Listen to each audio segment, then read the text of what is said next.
Hello and welcome back. In the last episode we looked at applying a story model in order to take our ideas and make them more coherent. In this episode we're going to start adding our basic characters, who should be there and what they should be doing. Let's get started.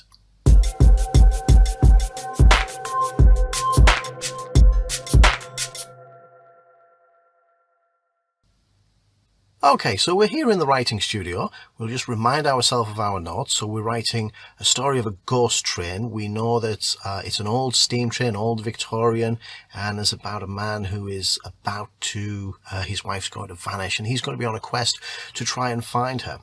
Now I realized after I wrote that, what we actually have, this is less about horror and more it's a Gothic romance, because that's quite a common feature of Gothic romance. It's about doomed love or lost love, and it often involves ghosts. So I think we'll try and put a little bit of romance in here.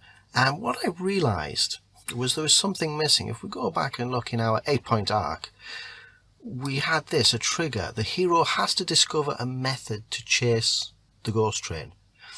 And I realized that this is an easy way to bring in a few female characters. And I thought maybe there's one person who escaped the train. It was a lady who somehow got off and she's gone mad. Kind of a Lovecraftian thing, that she was confronted by the supernatural and has lost her mind. And her sister also wants to know what happened with this ghost train. So our hero and the sister could get together and they could investigate together.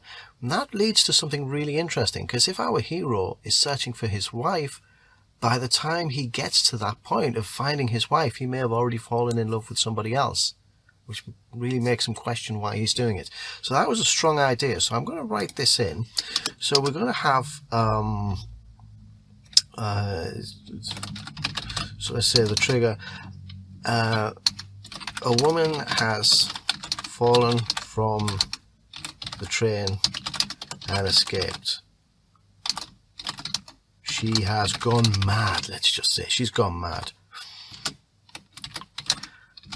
Her sister is also investigating, and our hero will meet her. And then we could have, so if you remember in the 8-point arc, we had a critical choice or a climax. That's a great critical choice. So we could actually have critical choice. The hero has fallen in love with the woman he's working with. And he must choose whether to leave his living love to pursue the truth of his missing wife. Now that's a really interesting critical choice. So we've now got some interesting characters. What we'll do now is make a quick list of who we've got. So we know we have a hero and we have a wife. We have, let's call her the crazy sister. And we have the sensible sister, or the heroine, let's call her for the moment. And we know that we also have the engineer and his son, the little boy on fire. Let's call him the boy on fire.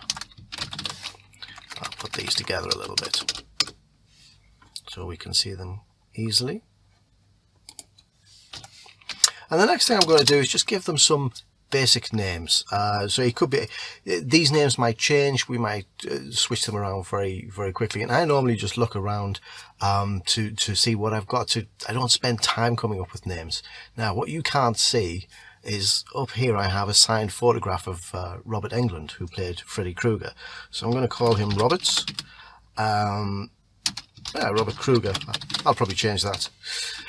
And the wife, let's just call her Lindsay. First name popped into my... Lindsay, actually, it's a bit of a modern name. Let's call her Rebecca. And that was his wife, so she's Rebecca Krueger. And then these are going to have the same surnames. So, let's call him Baptiste. I'll probably change that. So we'll have Clara Baptiste and Julia Baptiste.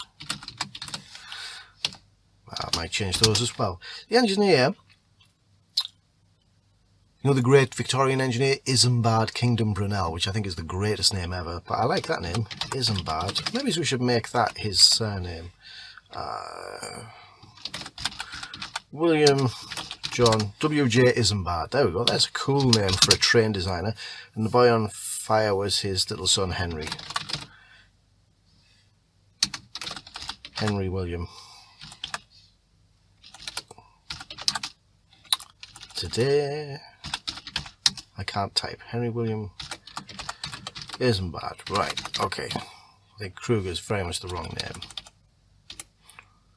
Right, I'm going to leave that blank for the moment. I'm going to say that he is 35 years old. And his wife is a little bit younger. Let's say she was 29. 31. The crazy sister was the older one. We'll have her at, yeah, let's say she's 30, and Julia is a little bit younger at 27.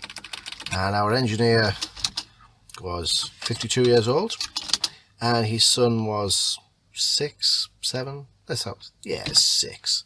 There we go. So we have some very basic outlines now. We already know a little bit about what they look like, but we have some basic characters, their ages, we have a little bit of understanding.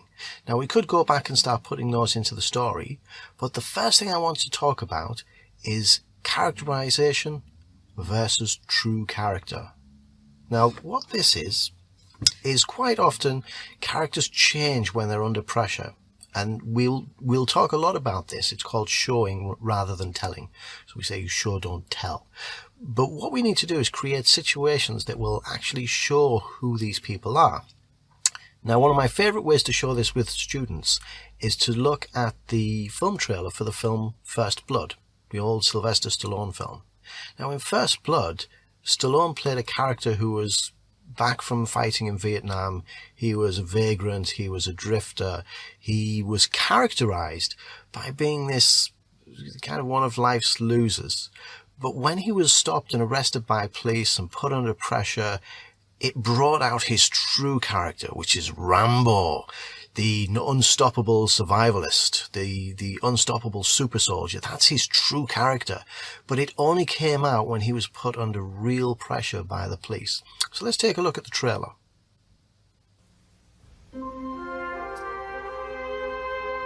Now, since I first uploaded this, the trailer was flagged for a copyright reason, so I've taken out the sound, but I'd really recommend you go and take a look at it. But what we see is Sylvester Stallone arrives in a small town, and he's gone to see an old army buddy who he discovers has died from cancer. But the local sheriff isn't very nice with him. You got someplace I can eat around here? There's a diner about 30 miles up the highway. Is there any law against me getting something here? Yeah, me. Now what we're looking for is how does the true character emerge? And it emerges because he's put under pressure. So first he's arrested for vagrancy. Then the police are pretty rough with him. It gets physical, it's psychological pressure, it gets violent, until it gets to such a point where Rambo's in the midst of a real terror that he escapes from police custody and goes on the run. And once he's on the run, we begin to see that the true character is emerging. He was characterized by being a vagrant, but his true character is Rambo, the unstoppable super soldier. He's got skills, he's got capabilities. He didn't want to use them, but he's been pushed so far that those skills are coming out, and that's who he really is. Don't push it. Huh. Don't push it, I'll give you a war you won't believe. So now I come back to this, I can think about what is the characterization, what is the true character of our assembled cast. So if we look at the hero Robert, we could say he's a simple farmer, but when pressured will stop at nothing to uncover the truth. Let's get that in right. And his wife Rebecca, she could be, let's do it the other way around. Let's could say that she's quite headstrong until she faces the supernatural and starts to crumble. She's not very good when she's dealing with the supernatural. She may even not be in it. She may only be there for a very moment. The crazy sister will come back. See, craziness is we need to think about. But the heroine, I think, is probably going to be very similar to the farmer, to Robert, because if they're going to fall in love, they need to have core values that they like and respect and understand. So we'll do the same thing. Let's just say that she was a schoolmistress, maybe. Yeah, why not? And let's say she was quite demure and simple. But after her sister is taken by the train, she goes on a mission. She doesn't want this to happen to anybody else. That nobody else should suffer from the ghost train.